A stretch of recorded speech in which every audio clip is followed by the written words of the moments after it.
नमस्कार, मैं हूं आपके साथ सीमा चौधरी और आप देख रहे हैं इंडिया न्यूज राजस्थान। आपके साथ मैं सीमा चौधरी। हमारी खास पेशकश बड़ी बहस में आप सभी का स्वागत है। राजस्थान में इस बार होने वाले विधानसभा चुनाव को लेकर कांग्रेस पूरी ताकत से जुट गई है। राजस्थान में यह चुनावी साल है और लोगों को सरकार की तरफ से योजनाओं का पिटारा भी दिया जा रहा है। इसी वजह से मुख्यमंत्री अशोक गहलोत के निर्देशानुसार सरकार की ओर से चलाई जा रही जन कल्याण की विभिन्न योजनाओं और फ्लैगशिप योजनाओं राज्य के बजट 2023-24 के प्रावधानों को जन जन तक पहुंचाने के लिए 24 अप्रैल से 30 जून तक महंगाई राहत कैंप, प्रशासन गांवों के संग अभियान एवं प्रशासन शहरों के संग अभियान का आयोजन किया जाएगा। चुनाव से ठीक पहले मुख्यमंत्री अशोक गहलोत ने यह बड़ा दांव चला है। इन शिविरों में लोगों को मौके पर ही कई कल्याणकारी योजनाओं से जोड़ करके लाभ दिलाए जाएंगे। मुख्यमंत्री अशोक गहलोत का कहना है कि पिछले 4.5 साल में राज्य सरकार ने अच्छे काम किए हैं। राज्य सरकार के कामकाज के कारण लोगों के बीच कांग्रेस को लेकर के अच्छा माहौल है। कांग्रेस का पूरी एकजुटता के साथ महंगाई राहत कैंपों पर फोकस है। वहीं बीजेपी इन शिविरों को ढकोसला बता रही है। इसी बीच सवाल उठते हैं कि सीएम अशोक गहलोत का यह मास्टर स्ट्रोक कितना सफल होगा। आने वाले विधानसभा चुनाव में कांग्रेस को इससे कितना सियासी माइलेज मिलेगा। क्या इन कैंपों के जरिए कांग्रेस जनता को ज्यादा से ज्यादा अपने साथ जोड़ पाएगी और महंगाई राहत कैंप को लेकर बीजेपी के काउंटर अटैक में कितना दम है। बीजेपी इन कैंपों को ढकोसला हालांकि फिर भी बताती नजर आ रही है। ये कहां तक सही है? इसके अलावा और भी कई सवाल उठते हैं जिन पर आज हमारी इस बड़ी बहस ये केंद्रित रहेंगे विषय। और चर्चा में हमारे साथ जयपुर स्टूडियो से कुछ खास मेहमान भी जुड़ेंगे।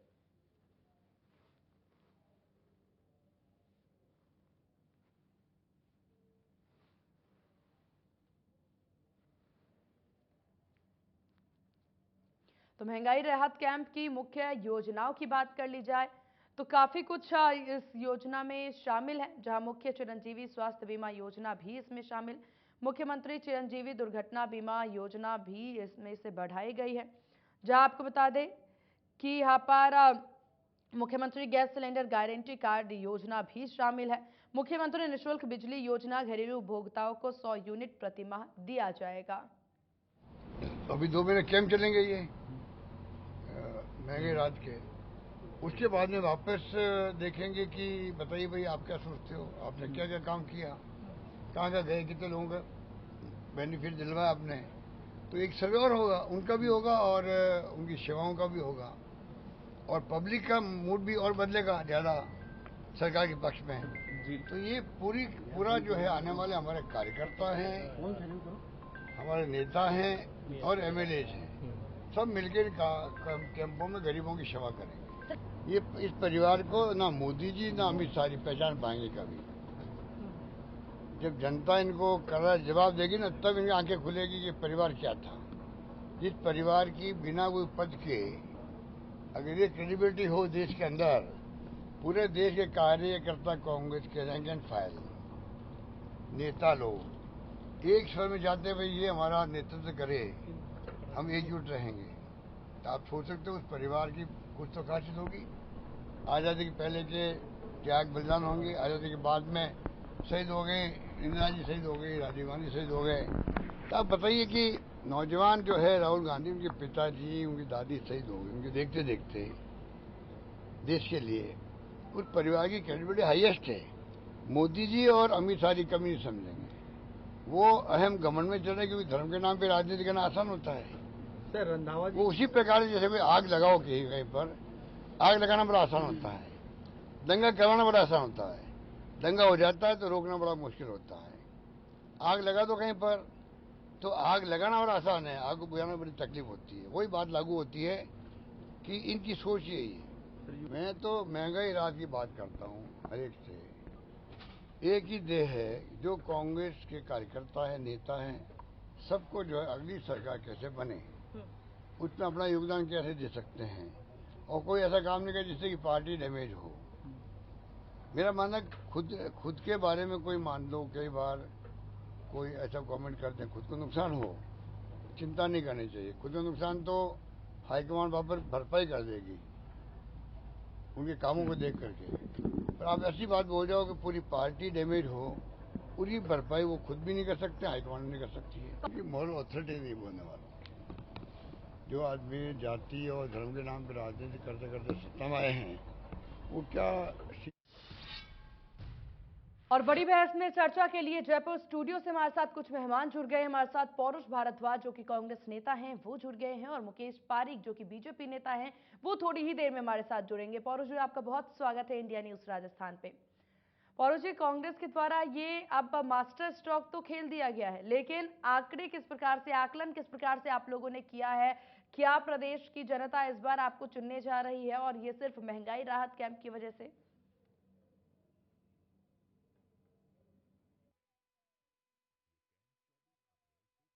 सर, आप अपने आप को अनम्यूट कर लीजिए प्लीज।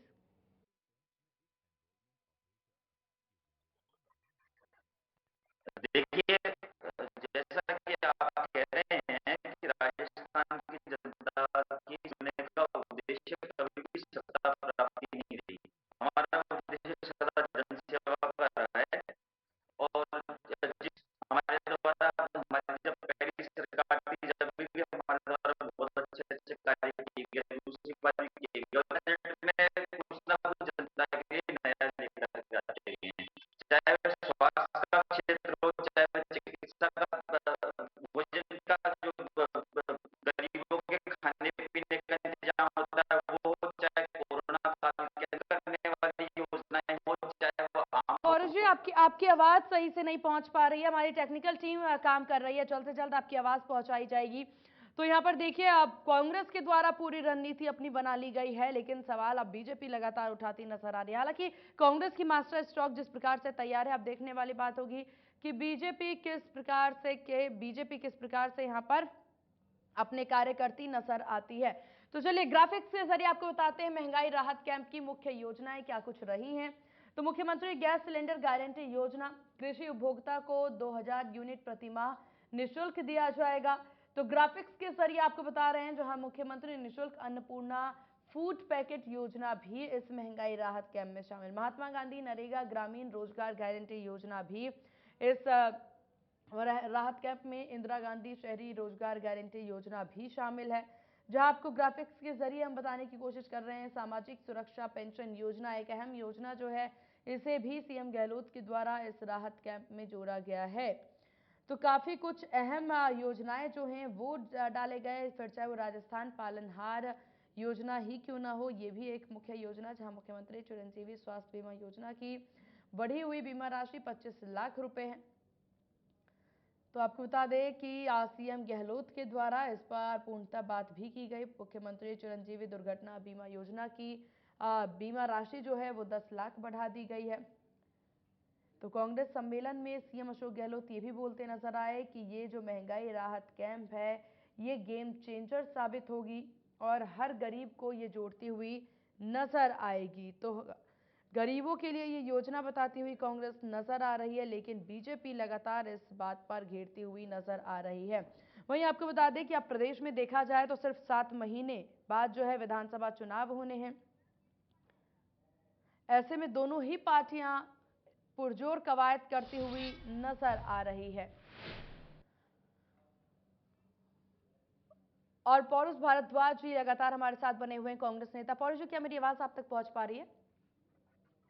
जी मैम आ रही है। बिल्कुल बिल्कुल। पौरुष जी, देखिए हम बात कर रहे थे, जी जी, पौरुष जी हम बात कर रहे थे कि किस प्रकार से कांग्रेस के द्वारा जो ये एक मास्टर स्ट्रोक लाया गया है, एक बड़ी रणनीति यहां पर लाई गई है, और वो भी चुनाव से सिर्फ 7 महीने पहले।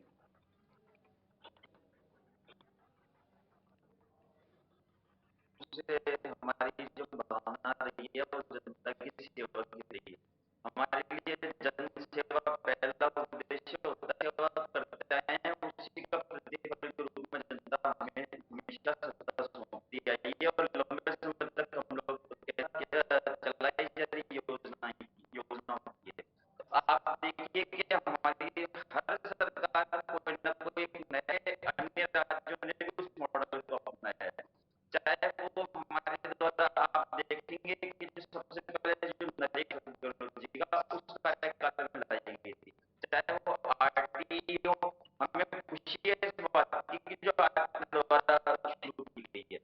अब जहां तक बात आई अभी वाले कैंप की, इसमें मैं आपको बताना चाहूंगा, और हम हर बजट में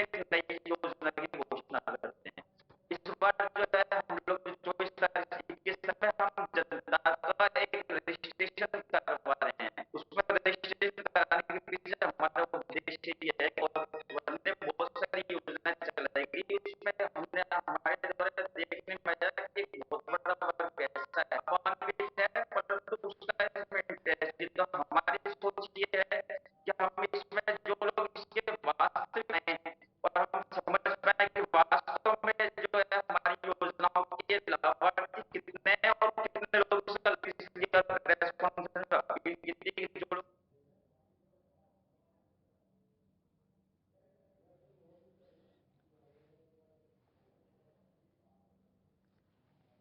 तो महंगाई राहत कैंप को लेकर के आपने सुना कांग्रेस नेता के द्वारा किस प्रकार से कहना कि कितना ये सफल साबित होगा, ऐसा जिक्र करते हुए भारद्वाज जी नजर आ रहे थे। जहां आपको बता दें कि प्रदेश में 7 महीने बाद विधानसभा चुनाव होने हैं और ऐसे में दोनों पार्टियां फील्ड में उतर चुकी है। वहीं कांग्रेस ने चुनावी तैयारियों के तहत सर्वे शुरू करवा दिया है और इसकी रिपोर्ट विधायकों से भी शेयर की गई है।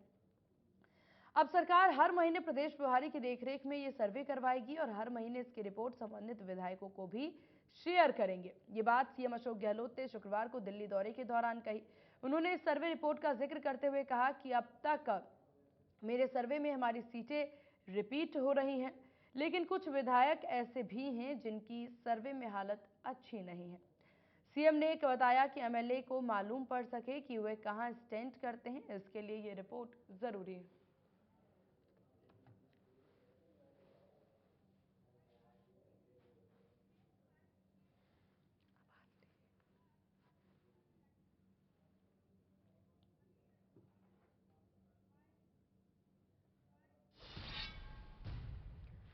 और चलिए इसी बीच हमारे साथ बीजेपी नेता मुकेश पारिक भी जुड़ गए हैं। मुकेश जी, बहुत स्वागत है आपका इंडिया न्यूज राजस्थान पर। मुकेश जी, क्या मेरी आवाज आप तक पहुंच पा रही है? बिल्कुल। मुकेश जी, देखिए अभी हम बात कर रहे थे यहाँ पर कांग्रेस के द्वारा लगातार योजनाएं लाई जा रही है और कांग्रेस एक मास्टर स्ट्रोक खेल चुकी है, लेकिन तैयारियां तो बीजेपी भी करती नजर आ रही होगी। बीजेपी की तैयारियां किस प्रकार से है और क्या कांटे की टक्कर आप दे पाएंगे इस बार?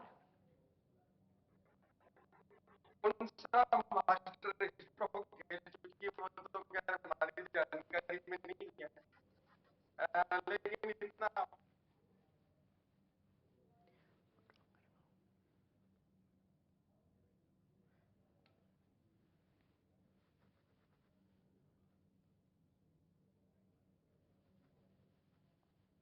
घटनाएं हुई है जिस प्रकार से जिस प्रकार से बजरी माफिया, खनन माफिया, भू माफिया और ये कि जो हमारे युवाओं के भविष्य। तो यहाँ आपने देखा किस प्रकार से बीजेपी नेता के द्वारा भी साफ तौर पर कहना कि हमारी भी तैयारियां पूरी हैं, लेकिन सवाल यहाँ पर कई सारे खड़े हो जाते हैं कि यहाँ पर कांग्रेस लगातार मास्टर स्ट्रोक लाई जा रही है। कांग्रेस के द्वारा एक ये बड़ी जो महंगाई राहत कैंप है वो लगाई जा रही है, लेकिन सवाल यहाँ पर यह कि बीजेपी के पास अब आखिरकार इसका तोड़ क्या?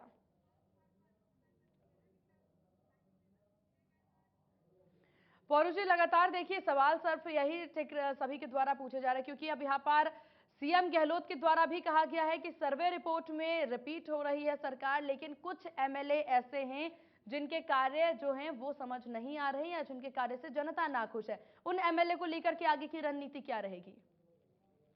देखिए, तौर पे जो मुख्यमंत्री जी ने कहा है, हमारा पहला उद्देश्य जो है वो ये रहा है सर कि हम लोग जनता की सेवा करें और हमारी पार्टी के जो विधायक हैं हम उनका सर्वे करवा रहे हैं और हमारे सर्वे के अंदर जो है हमारी पार्टी के अधिकतर विधायक जो है सफल पाए गए हैं। अब कुछ एक विधायकों में कुछ एक कमियां निजी तौर पर अगर यदि कोई होगी तो पार्टी उसका आकलन करेगी और अगर आवश्यक हुआ तो उस जगह चेहरा बदला जाएगा। परंतु इसके बावजूद हम इस बात को कह सकते हैं, सर्वे में हमारे ये भी चीज आई है कि कांग्रेस की सरकार से हमारी जनता पूरी तरह संतुष्ट है।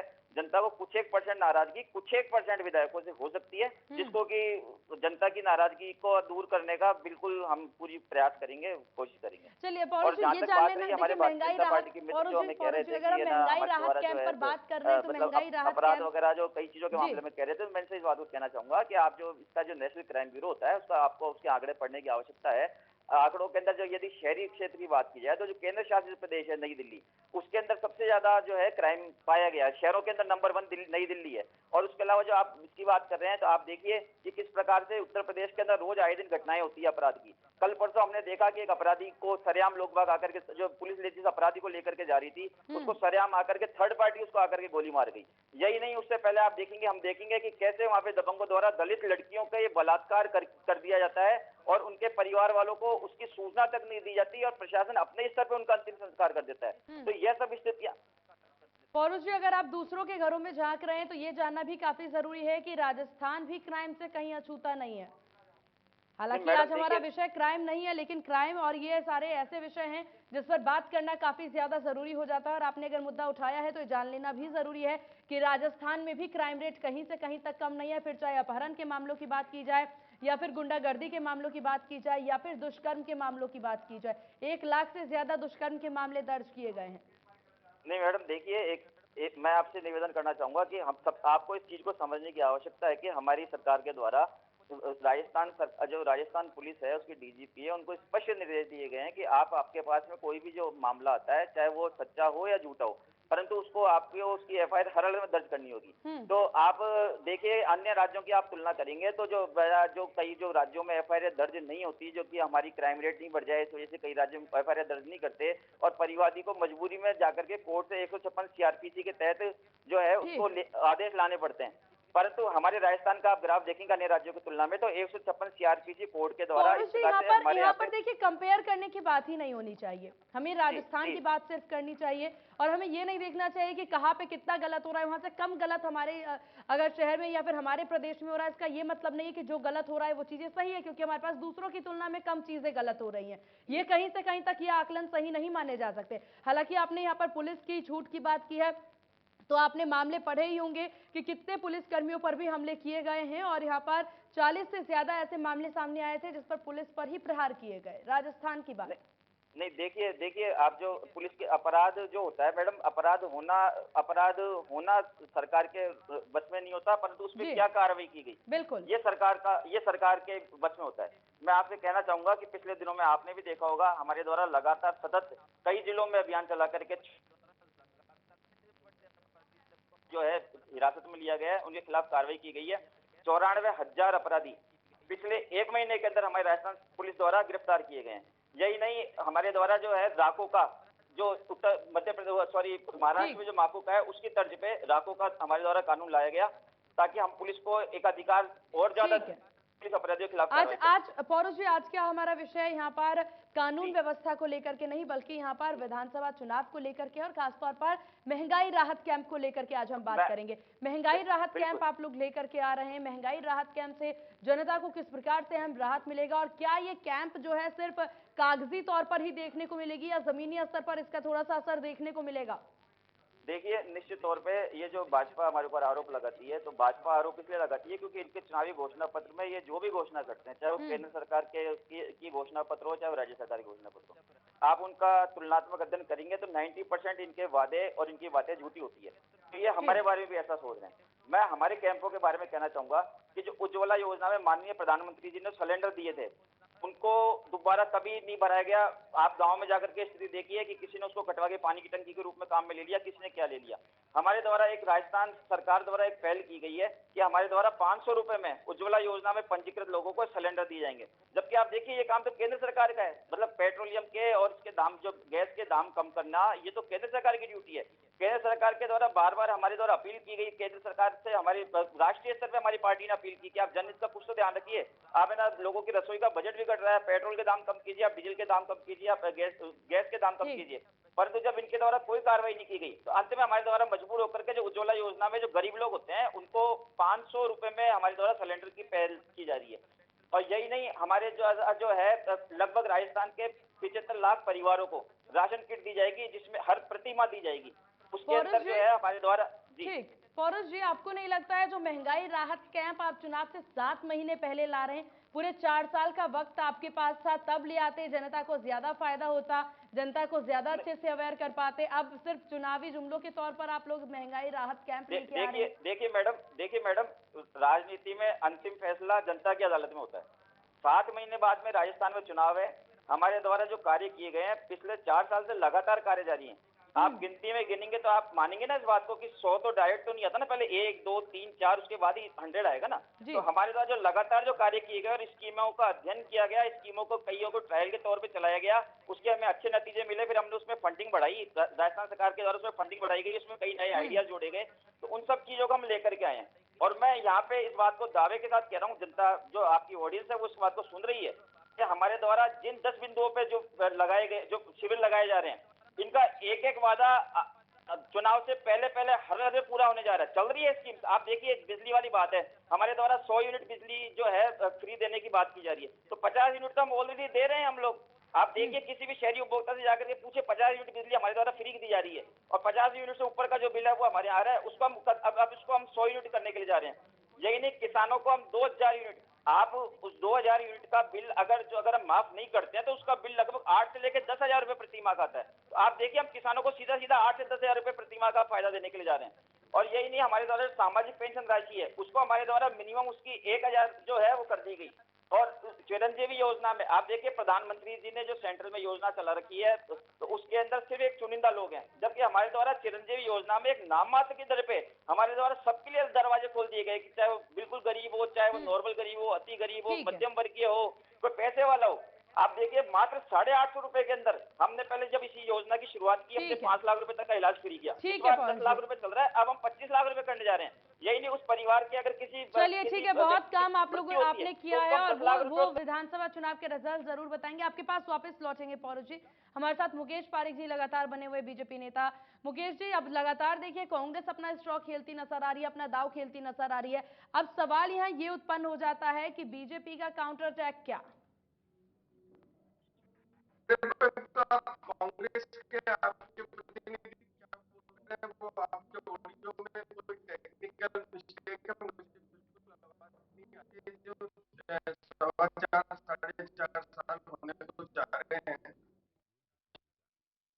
जिस प्रकार से वो किसी से छुपी हुई नहीं है। ये किसानों का संपूर्ण कर्जा माफी का वादा किया था, बेरोजगार भत्ते का, आज तक वो पूरा नहीं हुआ है।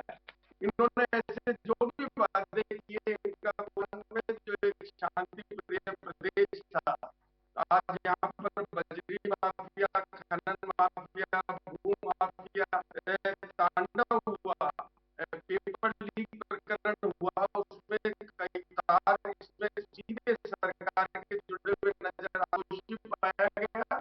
तो ये तय हो गया कि एक आरपीएससी का मेंबर जो सरकार के द्वारा नियुक्त किया, ऐसे हमारे लाखों युवाओं का भविष्य के साथ खिलवाड़ किया। तो ये सारी चीजें इससे छुपी हुई नहीं है अभी इसमें। और प्रदेश में जिस प्रकार से देश के प्रधानमंत्री मोदी जी लोकप्रिय और लेकिन मुकेश जी देखिए, आप यहाँ पर उनकी कमियां गिनवाते नजर आ रहे हैं। इधर सीएम अशोक गहलोत ये कहते नजर आ रहे हैं कि बीजेपी के पास अब कोई मुद्दा नहीं रह गई है। बीजेपी अब जानबूझ करके मुद्दा उठाएगी और अपने धनबल के दम पर यहाँ पर जी खाली हम नहीं गिना रहे, विपक्ष नहीं गिना रहा, इनके एमएलए हैं भरत सिंह जी। आप पूछिए कांग्रेस के भ्रष्ट सरकार है, इसका मंत्री भ्रष्ट है, मंत्री माफिया है। ये मैंने नहीं कहा, ये भरत सिंह जी ने कहा, जो इनके अभी मंत्री है उन्होंने इस सरकार पर आरोप लगाया। दीपेंद्र सिंह जी ने, मतलब इनके ही विधायकों ने जो आरोप से राजस्थान में जिस प्रकार की लूट चल रही है, जिस प्रकार का भ्रष्टाचार चल रहा है, ऐसा इन्हें अपनी कुर्सी बचाने के लिए जिस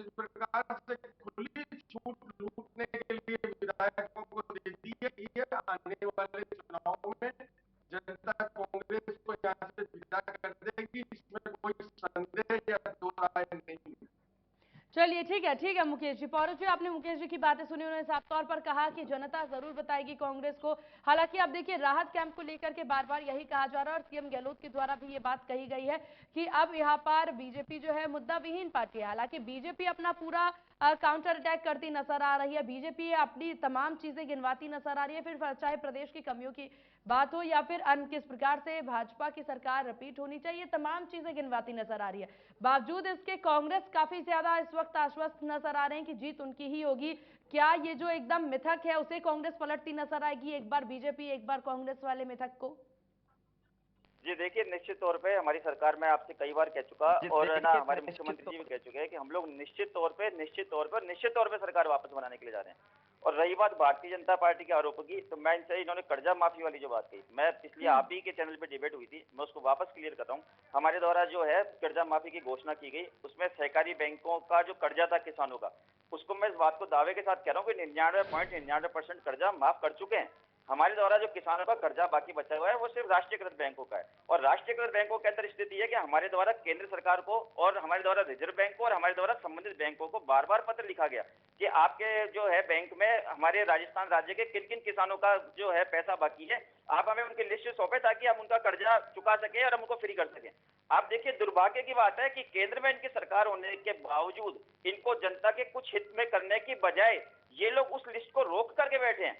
और ये ताकि सिर्फ इसलिए रोक करके बैठे हैं ताकि हम पर आरोप लगा सकें कि हमने कर्जा माफ नहीं किया। मैं भारतीय जनता पार्टी के हमारे जो मित्र बैठे, मैं इनसे कहना चाहूंगा इस बात को कि क्या आप इस बात से आप जनता के हित के लिए राजनीति करते हैं या फिर आप हमारे पे आरोप लगाने के लिए राजनीति करते हैं? आपसे आपका फर्ज बनता है कि आपके केंद्र में सरकार है, आपके राजस्थान ने 25 सांसद दिए हैं, आप क्यों नहीं प्रधानमंत्री जी के ऊपर आपके राजस्थान के 25 सांसद दबाव बनाते कि जब राजस्थान सरकार कर्जा माफ करने को तैयार है तो आप लिस्ट किसानों की सूची क्यों नहीं सौंपते? और दूसरी बात, मैं इनसे इस बात को कहना चाहता हूं कि इनके नेता बार बार बयान देते हैं कि हम आगामी चुनाव के अंदर जब चेहरे के बारे में पत्रकारों द्वारा इनसे सवाल पूछा जाता है तो इनका जवाब ही होता है कि हम मोदी जी के चेहरे पर चुनाव लड़ेंगे। तो जब मोदी जी के चेहरे पे चुनाव लड़ेंगे तो हम मोदी जी से इस बात को सवाल पूछना चाहते हैं कि आपकी पिछली सरकार 8 साल की हो चुकी है, आपका जो पिछली वाली नरेंद्र मोदी जी की पहली सरकार और दूसरी सरकार, आपने राजस्थान के लिए क्या किया? इस बात का जवाब दीजिए। हम भी तो हमारे विकास के, हमारे द्वारा जो विकास कराया गया, हम उसके मुद्दे पे चुनाव लड़ रहे हैं ना। तो आप हम पे झूठे आरोप लगा के क्यों चुनाव लड़ना चाहते हैं? क्या आपके पास केंद्र सरकार की कोई उपलब्धि नहीं है? नहीं है आपके पास, इसीलिए आप हम पे आरोप लगा रहे हैं। अगर आपके द्वारा राजस्थान में कार्य किए गए होते तो निश्चित तौर पे आप आपके द्वारा केंद्र सरकार के द्वारा किए गए कार्यों पे आप करते। आप देखिए ईआरसीपी के मामले में मैं कहना चाहूंगा, ईआरसीपी राजस्थान के लिए इतना बड़ा मुद्दा था कि 13 जिलों की पानी की समस्या दूर हो सकती थी और राजस्थान सरकार का अरबों रुपए पानी का बजट कम हो सकता था। प्रधानमंत्री जी 2018 के चुनाव में आकर के अजमेर की सभा में और है ना जो जयपुर की सभा में खुद घोषणा करके गए इस बात की कि है ना हमारे द्वारा अगर हमारी सरकार राजस्थान में बनती है तो हम ईआरसीपी को राष्ट्रीय परियोजना घोषित करेंगे। दुर्भाग्य देखिए कि राजस्थान का सांसद दिल्ली में जल शक्ति मंत्री है, उसके बावजूद वो योजना आज तक लटकी पड़ी है। और जब सवाल किया जाता है प्रधानमंत्री से कि प्रधानमंत्री जी आपके द्वारा घोषणा की गई, तो बड़ी बेशर्मी से केंद्रीय जल शक्ति मंत्री बोलते हैं, बोले कि नहीं साहब, प्रधानमंत्री जी ने ऐसी कोई घोषणा नहीं की। जब हमारे राजस्थान के जो जलदाय मंत्री महेश जोशी जी जब उनको वीडियो दिखाते हैं तब वो जाकर के चुप होते हैं। मैं आपसे पूछना चाहता हूं, वह राजस्थान के जो भारतीय जनता पार्टी की राजनीति करने वाले लोग हैं, मैं इनसे पूछना चाहता हूं कि आप राजस्थान आपके लिए पहले है या भारतीय जनता पार्टी आपके लिए पहले है? आपका फर्ज बनता है कि केंद्र में आपकी सरकार है। और अब से पहले कई रिकॉर्ड रहे हैं ऐसे कि केंद्र में जब दूसरी पार्टी की सरकार होती है, राजस्थान में दूसरी पार्टी की सरकार होती है, तो राजस्थान में उस जो विपक्षी दल होता है जिसकी केंद्र में सरकार होती है, तो वो अपने रिलेशन का यूज करके अधिक से अधिक फायदा दिलवाती है। ये पहली बार देखने में आया है कि जब हम लोग विपक्ष में होते हैं तो भी हम पे आरोप लगते हैं और हम सरकार में होते हैं तो भी हम पर आरोप लगते हैं। मैं हमारे भारतीय जनता पार्टी के मित्र से पूछना चाहूंगा कि क्या आपकी केंद्र सरकार की राजस्थान के संबंध में की गई एक भी योजना बता सकते हैं पिछले 9 साल में? ईआरसीपी पे आपका क्या स्टैंड है? नरेंद्र मोदी जी आकर के वहां भीलवाड़ा में आकर के चले जाते हैं, अमित शाह जी दौसा में आकर के चले जाते हैं, अभी मोदी जी जो है अभी।